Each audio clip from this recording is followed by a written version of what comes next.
ఎంతో మంది ప్రేమికుల్ని చూసా, కానీ ఇలాంటి ప్రేమికుల్ని, ఇలా ప్రేమించే అమ్మాయిని ఇదే ఫస్ట్ టైం చూస్తున్నా. వీళ్ళని చూడండి, వీళ్ళు కాలేజ్ లో ఫ్రెండ్స్ గా కలిశారు. ఆ ఫ్రెండ్షిప్ కాస్త లవ్ గా మారింది.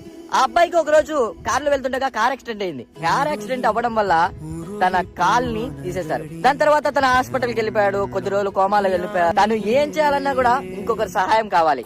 అలాంటప్పుడు ఆ అమ్మాయి ఇంట్లో వాళ్ళు వాడిని వదిలేసి వేరే వాడిని పెళ్లి చేసుకో, వాడు నడవాలంటేనే ఇంకొక సహాయం కావాలి, అలాంటి వాడితో నువ్వే నడుస్తావు అని చెప్పేసి మొక్క మీద చెప్పారు. అమ్మానానికి అందరికి చెప్పిందంట, మీరెవరు తనకు అవసరం లేదు, తన కాలు నేనవుతా, తనతో నేను నడుస్తా, తనని నడిపిస్తా అని చెప్పేసి తనని బాగోగులు, తన కడగడం చేయడం ప్రతి ఒక్కటి ఒక చిన్న పిల్లోల్లా తనని చూసుకుంటూ చివరిగా ఒక రోజు తనని పెళ్లి కూడా చేసుకుని తన సపోర్ట్ గా నిలబడి క్రికెట్ ప్లేయర్ ని చేసింది. వా, వాట్ ఏ లవర్. ఇలాంటి అమ్మాయికి ఒక హార్ట్ సింబల్ పెట్టకపోతే మందే తప్పు కదా. ఒక్క హార్ట్ సింబల్ మన